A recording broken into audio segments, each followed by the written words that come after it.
Please like and subscribe, and feel free to leave a comment. I read all of the comments. And now, let's get on with the show.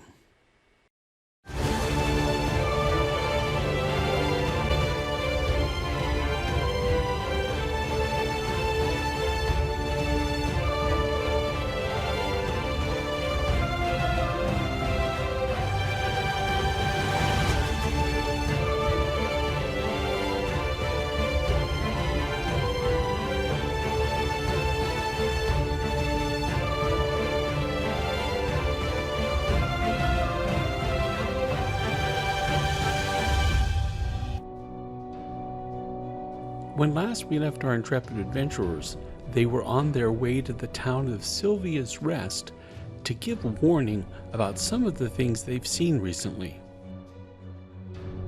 Marcus is on watch. He hears some sounds coming from the brush. He draws his sword, and the last person he ever expected to see steps out of the bush.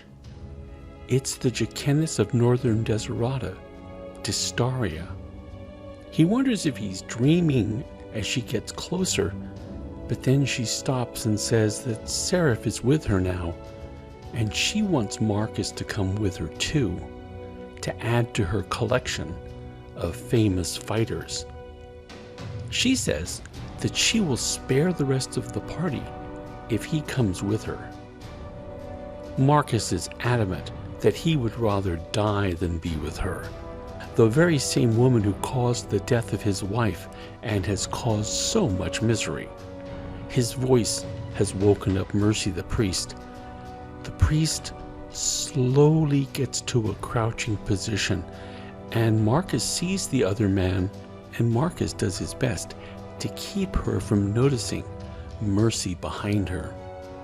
Suddenly, Jogvok Mercy springs into action, and he throws a spell at Dystaria. The spell catches her and pins her to the ground, and a change starts to come over her. Dystaria starts screaming and smoking. The others wake up and come over to see the writhing figure on the ground. The smoke clears, and it's Brock's friend Dursea, the succubus, on the ground. She does her best to retain her dignity. Marcus holds her at sword point while the creature slowly regains her composure. She winks and smiles at Brock and tells Marcus that she meant no harm, it was just a joke. She just missed the strong arms of Brock and was tired of pretending to be Clep, Alexander's son. The thing says that she has some information for them, but her price is the rest of the night betting Brock. The young monk agrees to go with her, and they go off into the night. The rest of the party stays alert nearby. Marcus and Mercy talk. Mercy tells the paladin about the religion that he follows and how it's very close to Chalosea.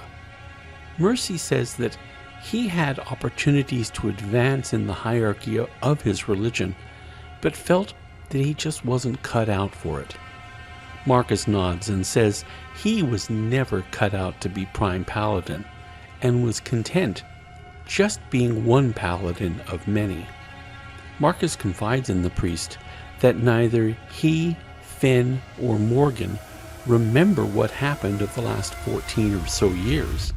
They just suddenly woke up and realized that they'd been jumped in time.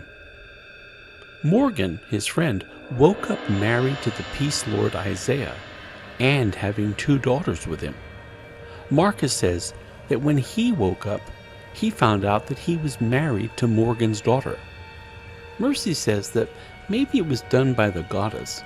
Marcus agrees.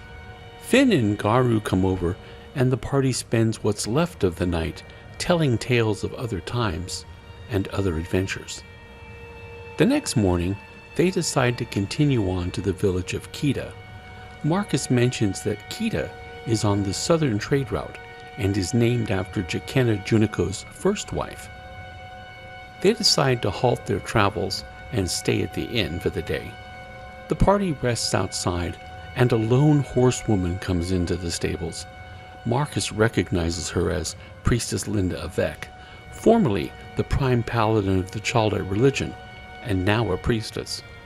She is dressed in priestly robes, one gauntleted arm, a remembrance that she was at one time prime paladin of the faith. She comes over and talks to Paladin Marcus, asks him where he's been, and who gave him permission to leave Sylvia's Rest in the first place. He tells her some of what he's witnessed, but he also says that he was on leave, on family business. Linda scowls and says that she will move that he be removed from the post of Prime Paladin, and maybe even have his paladin status revoked, because she knows his secret.